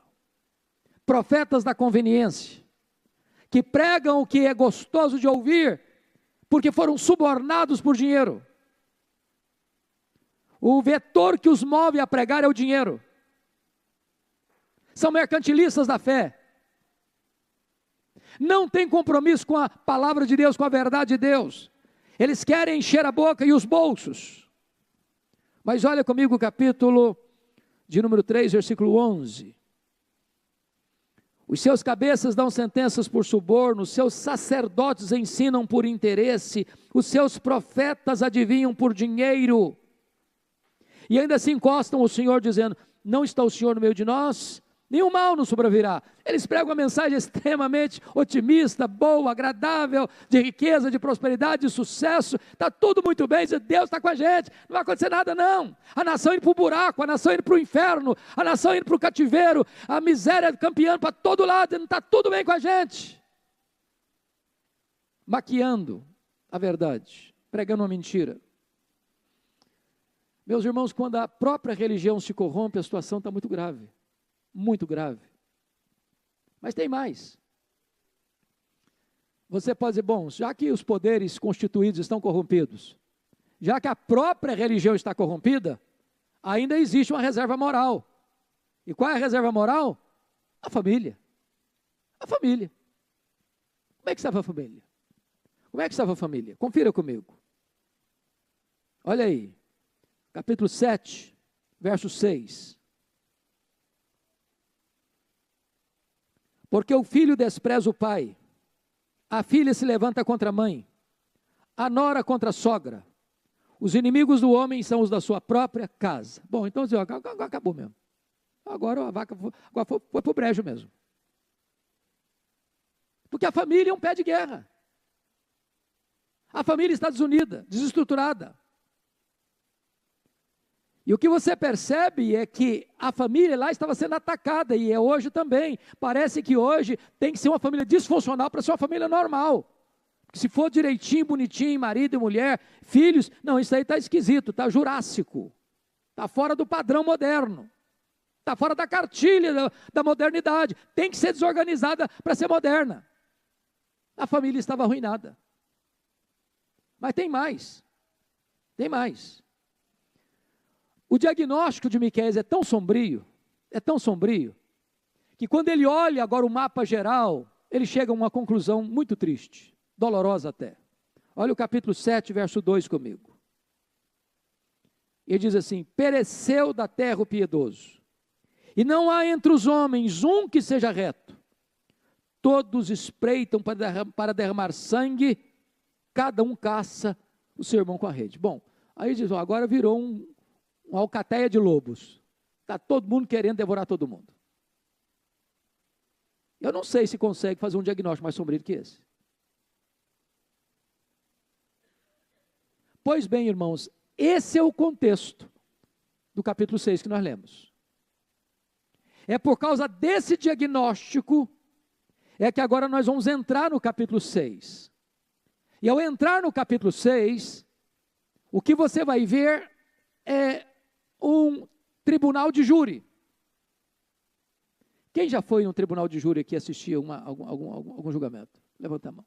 Alguns aqui já foram. Ok. Eu não sou advogado. Talvez eu não faça uma análise tão precisa do que é isso. Mas à luz do texto eu vou tentar entender o que é. Primeira coisa, que ao armar essa cena de um tribunal de júri, é que a acusação é feita, nos versos 1 a 5. Primeiro, o promotor chama o réu. Olha o versículo 1. Ouvi agora o que diz o Senhor. Levanta-te, defende a tua causa perante os montes e ouça os outeiros da tua voz. Está chamando o réu para defender essa causa. Tá bom, defende a sua causa, vai lá. Amplo direito de defesa, vai lá. Está falando para o povo de Israel, para o povo de Judá, está falando para Samaria, está falando para Jerusalém. Vai lá, defende a sua causa. Depois o júri recebe a instrução no versículo 2. As testemunhas que formam esse corpo de jurados, está aí no versículo 2, que são as testemunhas que viram os crimes sendo perpetrados. Quais são essas testemunhas? Olha aí comigo o versículo 2. Ouvi montes a controvérsia do Senhor, e vós durai os fundamentos da terra, porque o Senhor tem controvérsia com o seu povo e com Israel, entrará em juízo. Os montes, os outeiros, os duráveis fundamentos da terra, a natureza, enfim, que estava vendo tudo, cenário de tudo, acompanhando tudo. Deus chama a natureza para julgar o seu povo, para dar o seu voto de veredito na condenação do seu povo. Mas ainda, a promotoria apresenta a acusação, a partir do verso 3 ao verso 5. A primeira coisa, acusa o réu de ter se afastado de Deus, no verso 3. Meus irmãos, observem bem o que está escrito aí no verso 3, por gentileza. Povo meu, que te tenho feito? Com que te enfadei? Responde-me. Há uma exclamação comovente aqui, povo meu. Há aqui um fato doloroso. Que te tenho feito? Com que te enfadei? Aqui um pedido de explicação. Responde-me. Agora preste atenção. Apesar de todos esses crimes, Deus chama esse povo de o quê? Povo meu. Apesar dos meus pecados, Deus me chama meu filho, apesar de você e eu sermos quem somos, Deus ainda não desiste de nós. Povo meu, povo meu. O povo estava tão afastado de Deus, que Deus pergunta para eles assim: que te tenho feito? Que te tenho feito? Toda a bondade de Deus estava sendo vista como se Deus fosse um carrasco. Que te tenho feito? Responde-me. Mas notem que depois de acusar o réu ter se afastado de Deus, o promotor acusa o réu, a promotoria acusa o réu de não valorizar a sua libertação. Versículo 4. Pois eu te fiz sair da terra do Egito, e da casa da servidão te remi. Então, você lembra do Egito? Você lembra que você foi escravo? Você lembra que você trabalhava debaixo de chicote? Pois eu tirei você de lá, eu arranquei você de lá, eu remi você. Agora pare para pensar agora na sua vida. Nós estávamos perdidos, nós estávamos mortos, nós estávamos na garra do diabo, nós estávamos no império das trevas, nós estávamos mortos nos nossos delitos e pecados, nós estávamos depravados, condenados, e o Senhor foi lá e nos tirou com mão forte e poderosa, e Ele nos perdoou, e Ele nos remiu, e Ele nos lavou, e Ele nos fez filhos seus. O promotor está acusando o réu aqui de não valorizar a sua libertação, a sua redenção. Mas ainda, em terceiro lugar, a promotoria acusa o réu de não valorizar a sua liderança. Olha o versículo 4 comigo, na parte B, quando diz: e enviei adiante de ti Moisés, Arão e Miriam. Ou seja, Deus não só tirou o povo, mas Deus deu liderança boa para o povo. Moisés, homem de Deus, guiando aquele povo 40 anos. A Bíblia diz que ele era o homem mais manso da terra, suportando as cargas do povo, orando pelo povo, se colocando na brecha em favor do povo. E agora Israel olha e não valoriza a sua liderança, não prestigia a sua liderança, se rebela contra a sua liderança, fala mal da sua liderança, se insurge contra a sua liderança. Mas mais, a promotoria acusa o réu de não valorizar as bênçãos. Olha o versículo 5. Povo meu, lembra-te agora do que maquinou Balaque, rei de Moabe, e do que lhe respondeu Balaão, filho de Beor, do que aconteceu desde Sitim até Gilgal, para que conheça os atos de justiça do Senhor. Duas coisas aqui. Primeiro, você e eu ainda temos esse problema. Nossa memória é curta para lembrar as bênçãos. A gente se esquece rápido. Afiada para reclamar, para murmurar. Lembra-te de que Balaque contratou um profeta para falar mal de vocês, para amaldiçoar vocês, e ele não conseguiu, porque ninguém pode amaldiçoar a quem Deus abençoa, e o povo era abençoado por Deus. Lembra-te que desde Sitim até Gilgal, o que é Sitim e Gilgal? O que esses dois nomes significam? Sitim foi onde eles começaram a caminhada pelo deserto.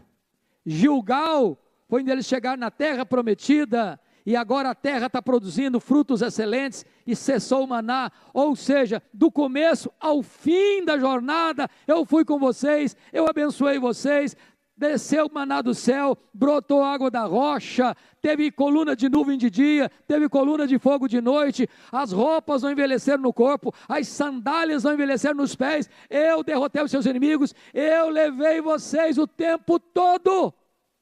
Lembra disso?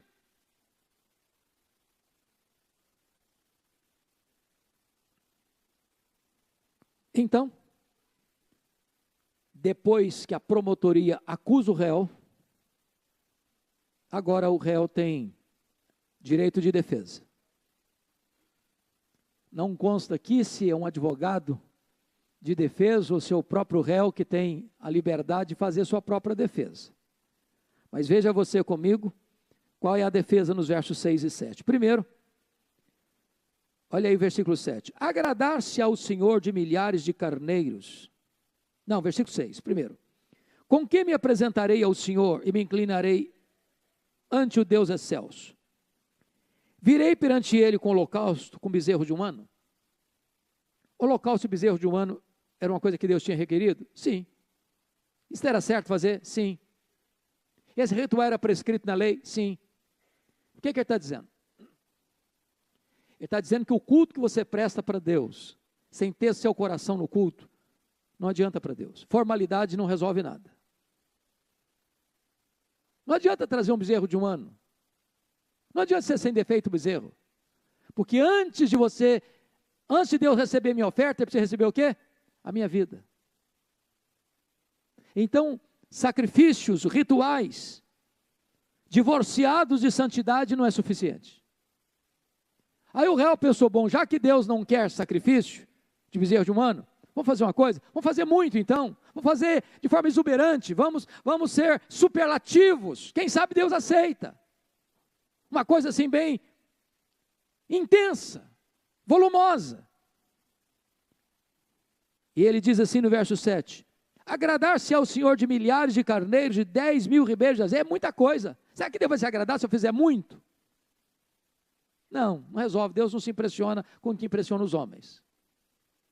Deus não vê quantidade, Deus vê o coração e a motivação. Aí eles partiram para uma terceira possibilidade de defesa. Versículo 7, parte B. Darei o meu primogênito pela minha transgressão, o fruto do meu corpo, pelo pecado da minha alma. Já que Deus não quer nem sacrifício de bezerro de um ano, já que Deus não quer também nem milhares de ribeiros de azeite, milhares de carneiros, então vou fazer o seguinte, vou fazer algo radical. Eu vou oferecer como um culto a Moloque os meus próprios filhos. Em sacrifício para Deus. Não, Deus não aceita sacrifícios humanos. Em outras palavras, irmãos, diante das acusações da promotoria, a defesa do réu é pífia, é fraca, não é convincente. O povo não tem defesa. Então, agora vamos ver que a instrução é dada no processo. E quando a instrução é dada nesse processo, nesse tribunal de júri, Deus vai explicar o que ele quer no versículo 8. Confira aí comigo. Ele te declarou ao homem o que é bom e o que é que o Senhor pede de ti, que pratiques a justiça, que ames a misericórdia e andes humildemente com o teu Deus. Ponto aqui, irmãos. Hoje parece que Deus está sendo empurrado para dentro dos templos cristãos. Como se Deus só se interessasse por aquilo que acontece dentro de um templo cristão. Deus está nas ruas. Deus está nos tribunais. Deus está nas empresas multinacionais. Deus está no comércio. Deus está nas transações comerciais. O que Deus requer do seu povo é que o seu povo pratique a justiça. Não adianta fazer falcatrua lá fora e vir para fazer sacrifício dentro do templo. Não adianta viver uma vida desonesta lá fora e vir para cá e dizer glória a Deus, aleluia. Deus quer é que a justiça seja praticada.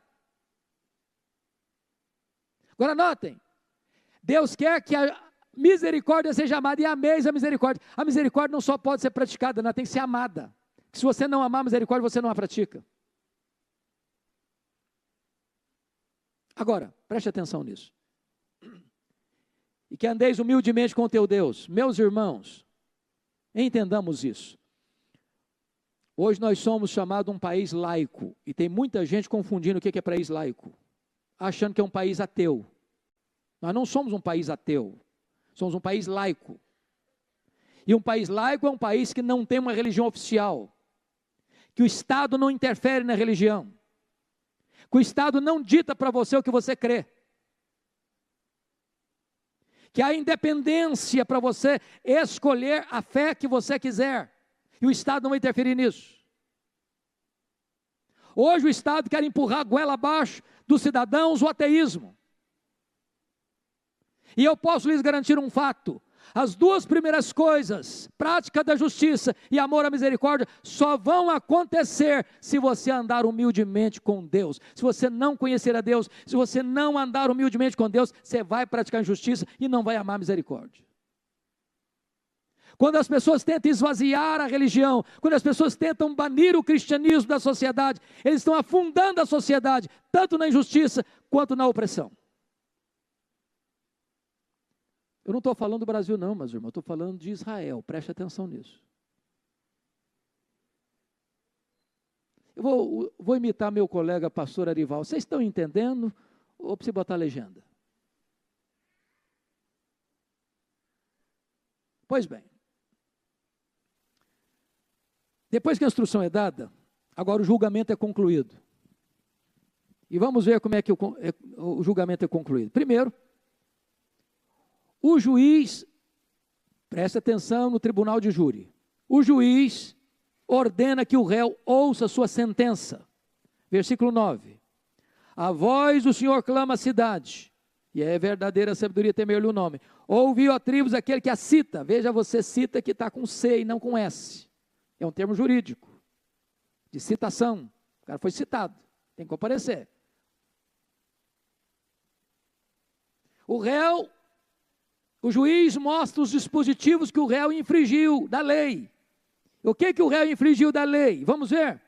Versículo 10. Primeiro, o crime das riquezas mal adquiridas. Versículo 10.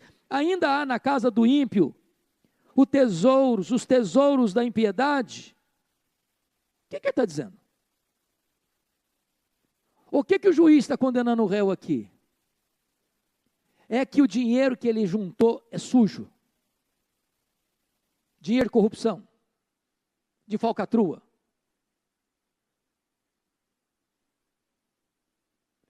Volto a dizer, Deus está presente nos tribunais, viu? Deus é Deus lá das cortes, Deus é Deus lá do legislativo, Deus é Deus lá do executivo, Deus é Deus lá das transações comerciais. Deus não é Deus apenas de templos religiosos, Ele é o Senhor de toda a terra.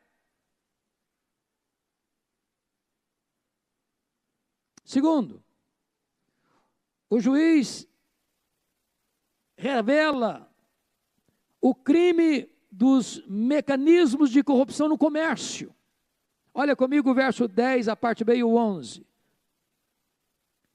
E o detestável é faminguado, poderei eu inocentar balanças falsas e pesos, e bolsas e pesos enganosos? O que ele está falando, irmãos? Está falando de comércio.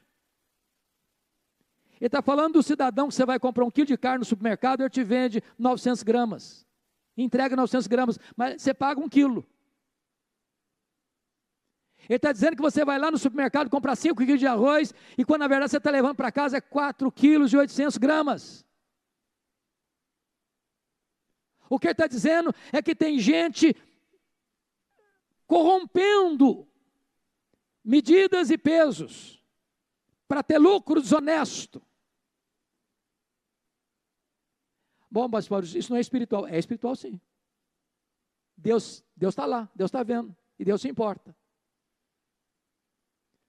Deus se importa, irmãos, quando sentenças são vendidas. Deus se importa quando deputados e senadores são comprados. Deus se importa quando o comércio se corrompe. Nós não podemos isolar a vida espiritual da realidade da vida lá fora, onde as coisas estão acontecendo, no mercado, nas cortes, nos parlamentos, nos palácios, nas ruas.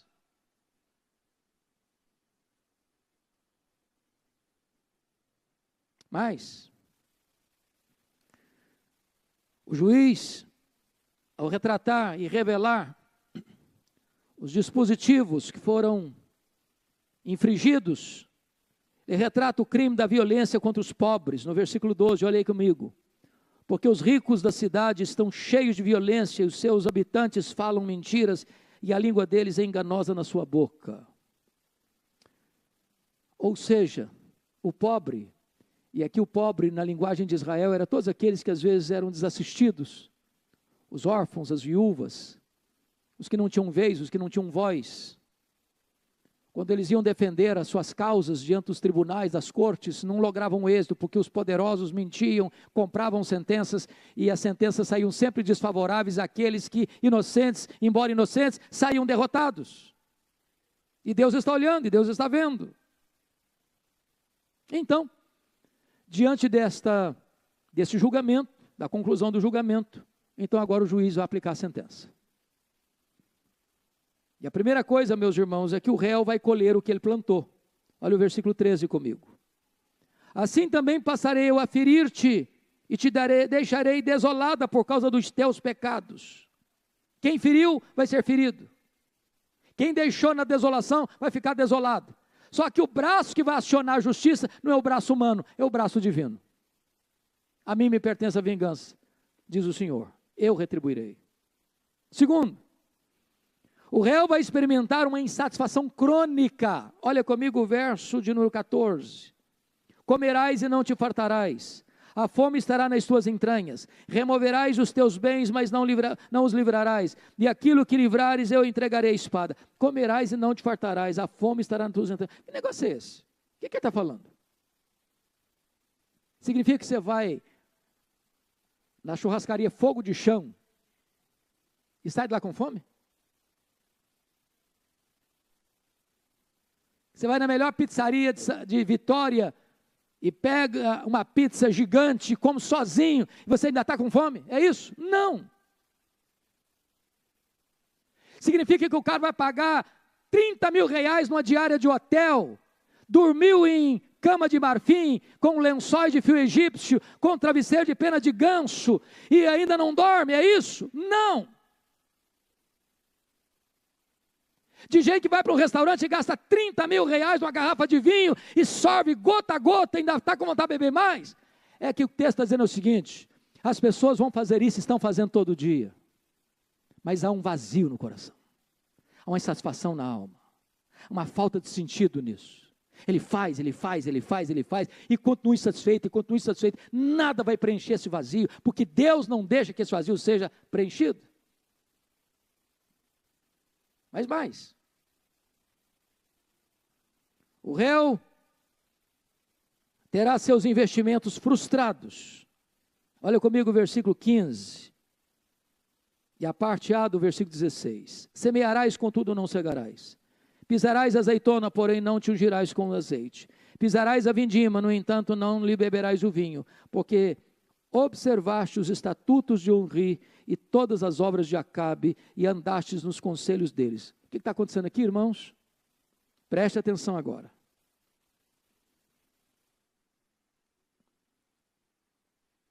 Sempre que o establishment, sempre que o Estado promove a falsa religião, ele está corrompendo a sociedade. Sabe por quê? Porque a ética é filha da teologia. Por que que tanto Israel quanto Judá estão nesse caminho de injustiça, de violência, de opressão? Porque lá atrás, eles seguiram os caminhos, os ensinamentos de homens maus, Onri e Acabe. Aqueles que implementaram o culto a Baal e abandonaram a Deus. Sempre que o Deus verdadeiro é tirado, o Deus falso entra. Não tem ética boa onde a teologia é errada. Onde prospera a falsa religião, aí não tem como prosperar a justiça, a misericórdia. Não tem. E o que Deus vai fazer? O que Deus vai fazer é o que está escrito aí, meus amados irmãos. Semearás e não cegarás, pisarás a azeitona, mas não te ungirás com azeite, pisarás a vindima, no entanto não lhe beberás o vinho. Em outras palavras, vai ter um investimento frustrado. Eu fico imaginando que nesse sentido é que a Bíblia menciona que o bom nome vale mais do que riquezas. O que adianta uma pessoa ganhar muito dinheiro, juntar muito dinheiro nos paraísos fiscais e não poder andar na rua?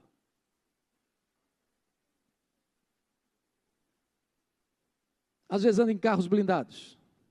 Mas o que adianta um homem juntar muito dinheiro de iniquidade e não poder botar a cabeça no travesseiro e dormir em paz?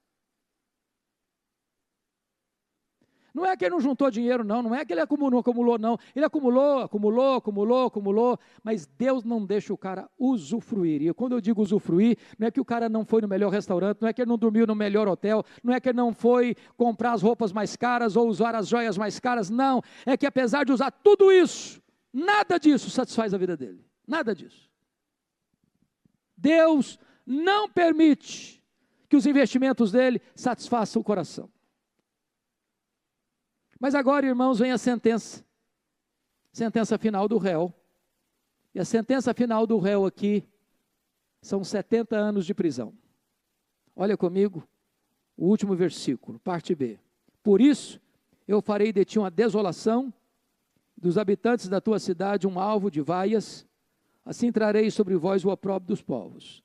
De certa forma, Miqueias, que profetizou tanto para o reino do sul quanto para o reino do norte, tanto para Jerusalém quanto para Samaria, ele está profetizando aqui os dois cativeiros. Samaria, 722, quando a Síria levou Samaria embora. Jerusalém, 586, quando a Babilônia tomou Jerusalém, destruiu Jerusalém, e tudo que eles juntaram, tudo que eles construíram, todos os seus bens, todas as suas riquezas foram levados embora para a Babilônia. 70 anos de prisão, de cativeiro. A Bíblia diz que o salário do pecado é a morte.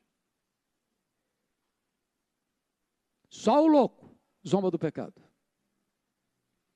Bom, queridos, parece que a mensagem de Miqueias é sombria demais. Dolorosa demais. Quase que desastrosa demais. Mas louvado seja Deus. O Senhor ainda diz para esse povo: povo meu, que te tenho feito? Responde-me. E nesse caos, Deus traz uma palavra de esperança. Deus não diz isso ao seu povo. No meio de reis maus, de profetas vendidos, de sacerdotes comprados, de religião corrompida, de famílias desunidas, da impiedade estar ausente das ruas, há uma promessa, irmãos, gloriosa neste livro, capítulo 5, verso 2, confira comigo. A promessa de que virá um rei, que virá um profeta, que virá um sacerdote, que não vai se corromper, que não vai se vender, que não vai se dobrar, e que vai ser o Salvador, que vai ser o Redentor, que vai ser a esperança, e o seu reino nunca vai passar, e o seu trono é eterno. Capítulo 5, verso 2 diz: eu e tu, Belém Efrata, pequena demais para figurar como grupo de milhares de Judá, de ti me sairá o que há de reinar em Israel, e cujas origens são desde os tempos antigos, desde os dias da eternidade. Ele profetiza a vinda do Messias, a vinda do nosso glorioso Redentor, Jesus Cristo nosso Senhor. Mas, talvez você olhe, e esse povo pecador, o que vai fazer? Ô irmãos, o salmista já disse: se Deus observar a iniquidade, quem sobreviverá, Senhor? Se Deus me tratar segundo os meus pecados, eu pereço. Se Deus tratar você segundo os seus pecados, você perece. Então o que é que Deus vai oferecer para essa nação? Olha o capítulo 7, por favor. Versículos 18 e 19. Olha aí, por gentileza. Vamos ler juntos, por gentileza, esses dois versos? Comigo, a uma só voz, vamos juntos? Quem, ó Deus, é semelhante a ti, que perdoas a iniquidade, e te esqueces da transgressão do restante da tua herança. O Senhor não retém a sua ira para sempre, porque tem prazer na misericórdia. Tornará a ter compaixão de nós, pisará os pés a nossas iniquidades, e lançará todos os nossos pecados nas profundezas do mar. Esse Deus é rico em perdoar, e tem prazer na misericórdia. Ele pega os nossos pecados, e os lança nas profundezas do mar. Nas palavras de Corritembum, ainda coloca uma placa aí: é proibido pescar aqui. Deus desfaz os nossos pecados como uma névoa. Deus lança os nossos pecados para trás das suas costas. Deus afasta de nós as nossas transgressões, como o Oriente se afasta do Ocidente. O sangue de Jesus nos lava e nos purifica de todo pecado. Deus nos oferece salvação, perdão, libertação, redenção, vida nova. Louvado seja o Senhor. Há esperança para nós. Há esperança para nós. Mas talvez você pergunte assim, bom, e eu faço o que agora? O que eu, estou aqui no Conexão, 3 de junho de 2023, o que é que eu faço? A resposta está aí no capítulo 7, verso 7, eu peço que você fique em pé para ler esse texto comigo. É uma decisão pessoal. Nós traçamos um diagnóstico de Israel, um diagnóstico do Brasil, um diagnóstico dos poderes constituídos, um diagnóstico da religião, um diagnóstico da família, um diagnóstico pessoal. Nós encontramos um tribunal de júri, onde Deus convoca o seu povo para esse tribunal, onde Deus dá a ele ampla defesa, direito de ampla defesa, onde Deus faz a acusação e aplica a sentença. Mas agora a decisão é sua, é individual, é intransferível. E a decisão pessoal está no 7:7, está escrito assim: eu, porém, para o Senhor, e esperarei no Deus da minha salvação, o meu Deus me ouvirá. Eu, porém, olharei para o Senhor. Eu olharei para o Senhor. Numa crise tão grande que o Brasil atravessa, você vai dizer, eu olharei para o Senhor. Eu olharei para o Senhor. É Ele que pode nos socorrer. E Ele diz mais, eu esperarei no Deus da minha salvação, louvado seja Deus. Ele me ouvirá. Ele me ouvirá. Que Deus nos abençoe.